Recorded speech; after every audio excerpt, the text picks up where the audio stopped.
Tesla के मालिक Elon Musk अक्सर अपनी बातों को लेकर सुर्खियों में बने रहते हैं।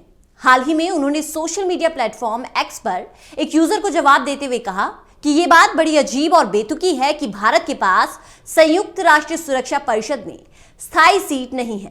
टेस्ला के सीईओ एलॉन मस्क ने संयुक्त राष्ट्र संघ की सिक्योरिटी काउंसिल यानी यूएनएससी में भारत की परमानेंट सदस्यता नहीं होने को बेतुका करार दिया है।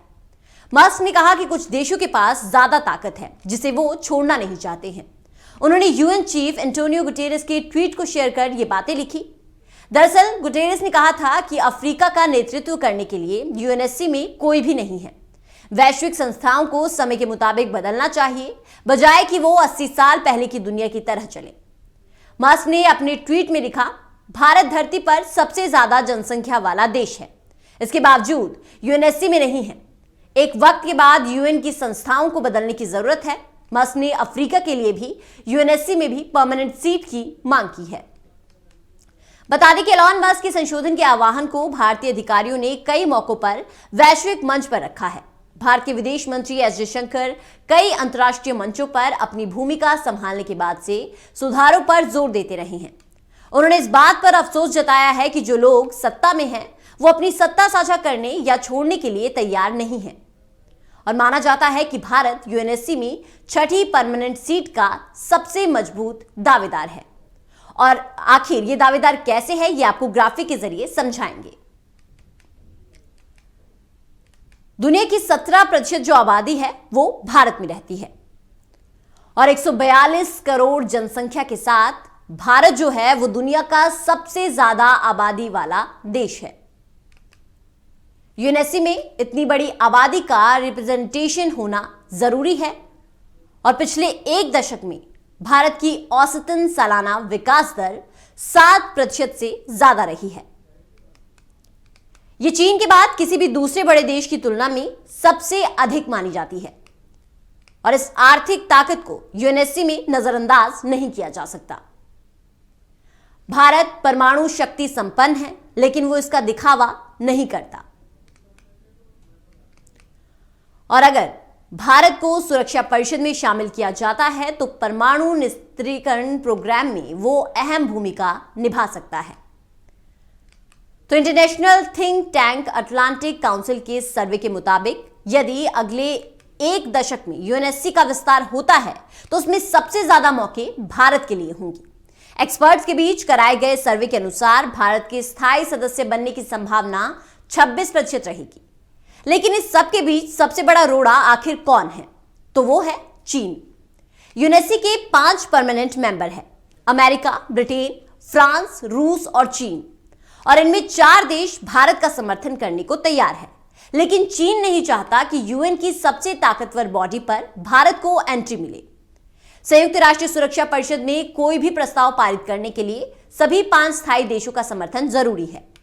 फ्रांस, अमेरिका, रूस और ब्रिटेन अपनी सहमति जता चुके हैं, लेकिन चीन अलग अलग बहानों से भारत की स्थायी सदस्यता का विरोध करता रहा है, जबकि भारत ने यूएनएससी में चीन के परमानेंट मेंबर बनने का समर्थन किया था। तो अब यह सवाल भी लाजमी उठता है कि आखिर चीन को इससे ऐतराज क्या है। तो चलिए ग्राफिक के जरिए समझते हैं। चीन के साथ भारत के रिश्ते कभी भी ठीक नहीं रहे हैं और कोविड के समय में लद्दाख सीमा पर तनाव गहराया था। चीन कई वजहों से पाकिस्तान और उसके कश्मीर मुद्दे को भी हवा देता रहा है और इसका मतलब वैसा ही है कि जैसे दुश्मन के दुश्मन को दोस्त बना लेना। भारत यूएनएससी में अपने साथ जापान को भी लाना चाहता है और चीन को इस पर भारी आपत्ति है क्योंकि जापान से भी उसके रिश्ते अच्छे नहीं हैं। तो चीन लगातार भारत की सदस्यता पर एक जो रोड़ा है वो अटका रहा है और उसके कारण आप समझ गए होंगे कि किस कारण जो चीन को आपत्ति है कि भारत क्यों इसमें शामिल ना हो। चलिए अब समझते हैं कि यूएनएससी में होने के मायने क्या होते हैं। देखिए, यूएनएससी को दुनिया में सबसे ताकतवर बॉडी माना जाता है जिस पर अंतर्राष्ट्रीय शांति और सुरक्षा पक्की करने और यूएन चार्टर में किसी भी बदलाव को मंजूरी देने की जिम्मेदारी है। यह बहुत बड़ी बात है क्योंकि सीधा असर दुनिया के हर देश पर होता है। माना तो यहां तक जाता रहा है कि इस बॉडी के जरिए वर्ल्ड बैंक जैसी संस्थाओं पर भी असर डाला जा सकता है। अगर यूएन की बात करें तो इसके कई सब ग्रुप हैं और इसी में से एक है संयुक्त राष्ट्र सुरक्षा परिषद, जो यूएन की सबसे पावरफुल शाखा है।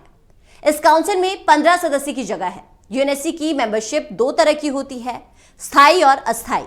केवल 5 ही देश इसके परमानेंट सदस्य हैं, अमेरिका, ब्रिटेन, रूस, फ्रांस और चीन। और इसके अलावा 10 ऐसे देश सदस्य होते हैं जो हर 2 साल में बदल जाते हैं। 5 स्थायी सदस्यों के पास सारी ताकत है। ये कह सकते हैं कि यही देश इस ग्रुप के कर्ता धर्ता हैं। वो तय करते हैं कि 2 साल के लिए किन देशों को बुलावा भेजा जा सकता है या किन्हें जगह बिल्कुल नहीं मिलनी चाहिए। राष्ट्रीय सुरक्षा परिषद यानी यूएनएससी संयुक्त राष्ट्र के 6 प्रमुख अंगों में से एक है। ये यूएन की सबसे पावरफुल संस्था है और इस पर अंतर्राष्ट्रीय शांति और सुरक्षा सुनिश्चित करने और संयुक्त राष्ट्र चार्टर में किसी भी बदलाव को मंजूरी देने की जिम्मेदारी होती है। कुछ मामलों में यूएनएससी अंतर्राष्ट्रीय शांति और सुरक्षा को बनाए रखने या बहाल करने के लिए प्रतिबंध लगाने या बल उपयोग करने का सहारा ले सकती है। तो इससे एक बात साफ है कि अगर भारत भी यूएनएससी का परमानेंट मेंबर बन गया तो दुनिया के किसी भी बड़े मसले पर उसकी सहमति जरूरी होगी। लेकिन अब देखना होगा कि क्या चीन इस पर अपनी स्वीकार्यता जो है वो जताएगा या फिर नहीं जताएगा, या फिर चीन अभी भी भारत को यूएनएससी का मेंबर नहीं बनने देगा। ये देखना होगा।